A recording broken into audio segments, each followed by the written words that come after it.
Lionel Messi, Wayne Rooney, Kylian Mbappe, all wonderkids, and you can all argue that they hit their peak. Mbappe is still young in his career, but you could argue they've all exceeded their very high expectations. But what about those forgotten wonderkids, the Hachim Mastours, the Bojans, the Freddy Adus? All had huge hype but never reached their full potential. So is there a downside to being a wonderkid? Or even a curse? What is a wonderkid? Well, it's simple really. It's a young player with ridiculous, near impossible expectations. I think since social media, wonderkids have become more of a thing because we see their videos when they're 13, 14, 15 playing in youth leagues. They get sent around the world within minutes. And for me, one of the most exciting wonderkids ever has to be Neymar. And this is potentially the best example of how it could be a curse to be a wonderkid. Neymar was a celebrity at age 15. He got flown out to Real Madrid at 13, and he was playing first team football for Santos when he was only 17 years old. He was an absolute sensation. And from what I hear about Brazilian football, it's tough because they have brilliant players at 16, 17, 18 years old. But for the majority of them, they leave to Europe before they're even anywhere near the prime. But despite Neymar moving to Barcelona at quite a young age still, he was an absolute superstar during his time in Brazil. He was an internet sensation, he won the Puskas Award for one of his individual goals, so the hype was absolutely unreal. And naturally that put a massive target on his back. I mean, while still playing in Brazil, in 2013 he came 5th in the Ballon d'Or voting. If someone wants to tell me in the comments, other than Cristiano Ronaldo and Lionel Messi, where they have left to the MLS and the Saudi Pro League, has a player ever come in the top 5 in the Ballon d'Or voting whilst they've not been playing in the top European leagues? I mean, it's unbelievable how many highlights, every game he played, it was worldwide news, and he was tipped to be the third player out of the Messi and Ronaldo debate. But like I say, this is a great example of the curse because let's look at Neymar after leaving Santos and before joining Al Hilal. He won 1 Champions League with Barcelona, he came runner-up with PSG against Bayern Munich in 2020, he won 7 domestic leagues between Spain and France, 3 Copa del Reys, 3 Coupe de France, and he was in the UEFA Team of the Year 2 times. And to add context to that, he was playing as a left winger at the time, and Cristiano Ronaldo was the other left winger who would constantly get in over him. So if Ronaldo never existed, Neymar would have been in the World Team of the Year probably about 8 or 9 times. But now, after moving back to Santos, it's a bit of a bittersweet moment, isn't it? It's a great story for him joining his original club, but again, a lot of people will look in disappointment. But why? Why is everyone disappointed with it? And it's expectations, isn't it? Like I say, it was Cristiano Ronaldo, Lionel Messi, and then Neymar was supposed to be the next one.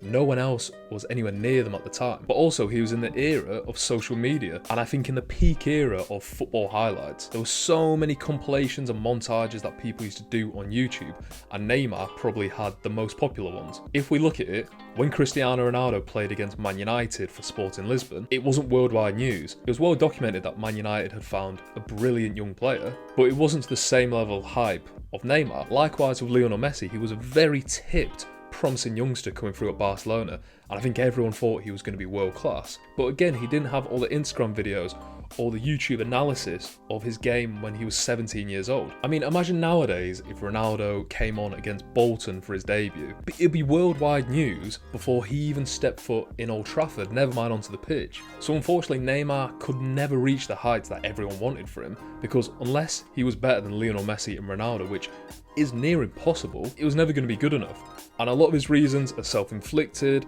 too much partying, I think he fell out of love with football a lot, and of course injuries. But you have to look at it, at one point, he was potentially the 3rd best player in the world, maybe with Luis Suarez. I think the curse of wonderkids is also added through the country's expectations of them. And what I mean by this, especially these big countries like Brazil in football, they nearly won 3 straight World Cups from 1994 to 2002. You could argue they're the most dominant football team in history really, but post 2002 they have never won a World Cup. And not only did they never win a World Cup, players they had, especially in the 2010s, I mean, it's night and day between what they had in the 90s, the 80s, or just in human history really. Neymar was the one to win the World Cup again for Brazil, and unfortunately in the 2014 World Cup, where he was the country's star, he nearly broke his back, which has put him out for nearly a year. And even look to the last World Cup in Qatar. I actually thought he had quite a good World Cup. They just bottled it in the end to Croatia. On another day, they could have gone through to that semi-final, and you could argue they could have won it. But look at Spain with Pedri and Gavi. They're so similar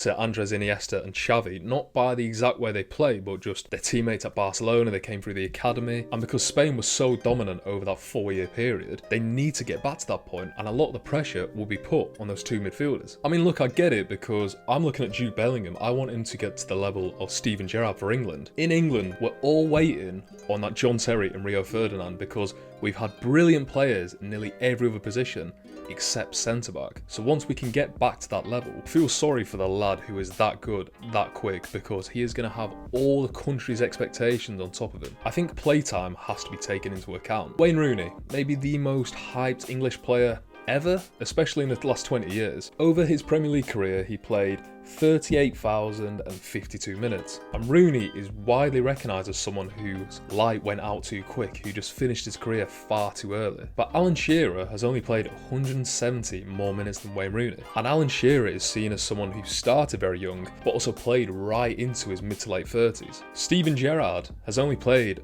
around 3,000 more minutes than Wayne Rooney, and that does sound like a lot, but in comparison, Steven Gerrard seems like a player who played nearly into his 40s at Liverpool, so the perceptions are just miles apart. But you have to think these Wonderkids have a 3 to 4 year head start on the rest of these players. Wayne Rooney was banging in goals for Everton before he even finished his GCSEs. Same with Neymar, same with someone like a Cesc Fabregas.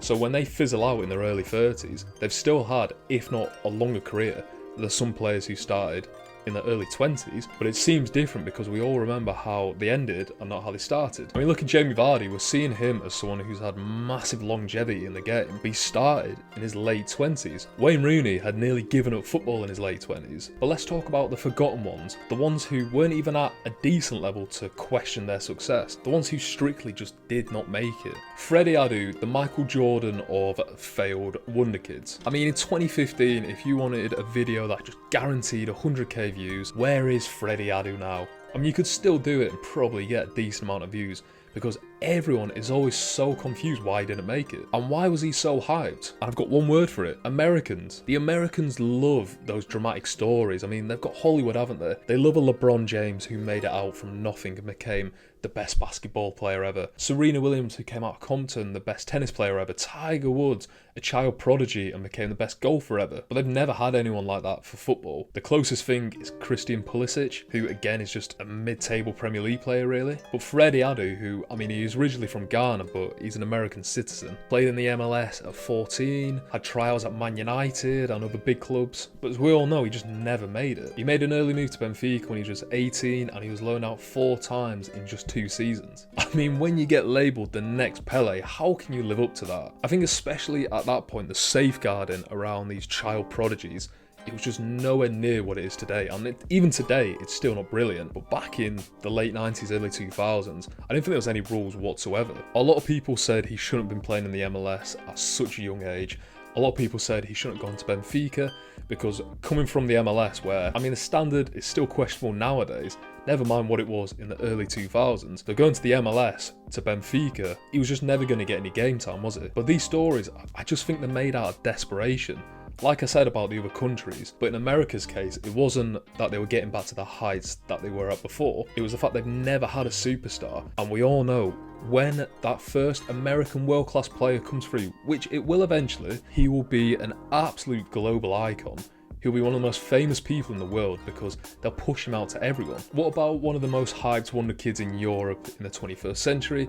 And it's got to be Hachim Mastour. If you don't know, he was a wonder kid at AC Milan in the 2010s. He was bought at the age of 14 from Reggiana for 500k, and he had so much ability. He was so talented. He had some of the best feet you're ever going to see for a teenager. And also, like I say about Neymar, that was the period where Instagram had come out. That was the period where YouTube was in its absolute prime. So highlights of Mastour were just going to get thrown about constantly. And I think nowadays, because we've seen people like Mastour, we all kind of collectively roll our eyes when we see another Wonder Kids highlights from a youth academy, because we all go, well, we've got to see him when he's 18, 19, 20. But at that time, everyone was just dragged into it and we all thought he was going to be the next Messi. I mean, just for context, there's a video on the Red Bull official page on YouTube with over 11 million views with Mastour and Neymar doing tricks with each other. He was promoted into the AC Milan first team at just 16, but he actually never played a competitive match for them. And also, AC Milan at that time, they were in a massive downward spiral.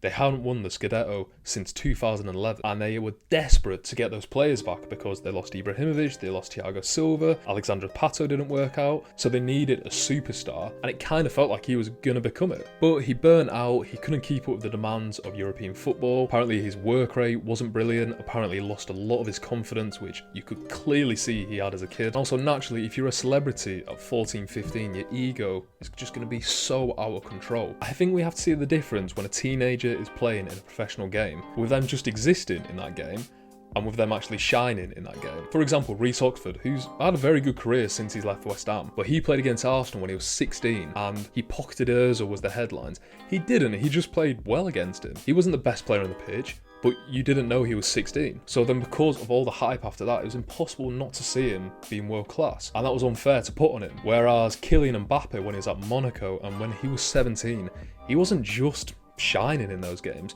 he was the best player on the pitch. So it would have been a travesty if he didn't turn into the player that he has become today. But let's look at the state of Wonderkids today. Who are the biggest ones? Yamal, Endrick, Gula, Makoku from Borussia Dortmund. I think it's still tough, but I think Wonderkids nowadays are in a much better position than they were in the 2000s and 2010s. I think teams are more patient, aren't they? Look at Endrick at Real Madrid. The hype train for him, the PR that was going around him, he was going to be the next Pelé, but literally, I think Brazil were trying to will him into that. He looked good, he was built like a grown man already, and apparently he wasn't going to get put in Real Madrid Castilla, he was going straight into the first team. But luckily he has an experienced manager like Carlo Ancelotti, who realised he's not good enough yet.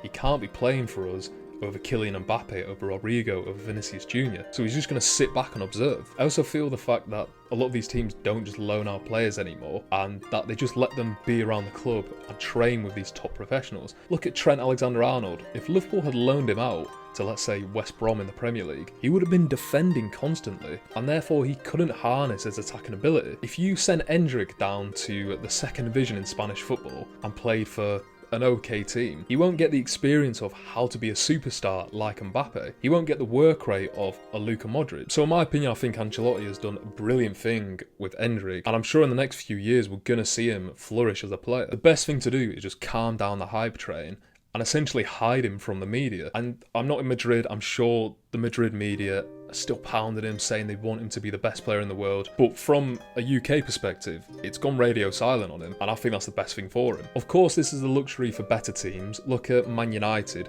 They need good players at the moment. Kobbie Mainoo is one of the best players they've produced in years from the academy, and he needs to start every game. He needs to be one of the best players in the team. But to be fair, I still don't think it's like how it was, because in the 2000s and 2010s, people would be like, he has to be the new Roy Keane, he has to be our captain. Now, it just looks like, just be a good player for this struggling Man United team and just keep on improving. The only two downsides I can really see at the moment for these young players is one, game time, because we all know these players are playing far too much football. Jude Bellingham, Bukayo Saka, they're going to play a full career by the time they're 27, 28, and we're going to see so many more injuries as we are seeing at the moment. Of course, Jude Bellingham has to play every game for Real Madrid because he might be their best player, but I'm sure there'll be a big evaluation when he's in his late 20s, because if he hasn't pulled a lot of muscles, done his knee in a couple of times, and loads more injuries, then I think it'll be an absolute miracle. But also, especially in England, it will be the financial rules and the PSR rules. And I say this because youth players are sold for pure profit. So if you're coming through the academy, a lot of teams want to get rid of you because they can get in line with the financial regulations. Kobbie Mainoo was on the chopping block in January, and he's Man United's most promising, maybe their second best player after Bruno, and they potentially were thinking of getting rid of him. Same with Garnacho, and that's a shame because it could stun a lot of these players' developments. Elliot Anderson, I think it's been lucky this season that Nottingham Forest have done really well. It's a brilliant story. But at the start of the season, everyone's going, it's going to stunt his development going to a team like Forest compared to Newcastle. And Newcastle didn't want to sell him. They wanted to keep him, but because of financial regulations, they had to sell him. On the flip side of that, it could give players more game time at different clubs instead of a Man City just constantly holding on to loads of these youth players. Look at Cole Palmer. They sold him to Chelsea and now he's become one of the best players in the world. But like I said in my previous videos about nostalgia, I want all these wonder kids to succeed because it's such a better story when they do than when they don't. Because yeah, there's so many YouTube videos, there's so many articles, you know, that can just rehash all of the information on how they didn't make it. But it's a lot better seeing Neymar do really well at Santos and then having the ability, the confidence, the mindset to then succeed at Barcelona. But let me know what you think about Wonderkids. Did they get pushed into the limelight too soon? Should they be able to handle it from a young age? And are clubs protecting them? You tell me who are the best young players at the moment, because I'm sure I've missed a few. Leave a like on the video, like I say, comment, and if you subscribe, that'd be brilliant. But thanks for watching.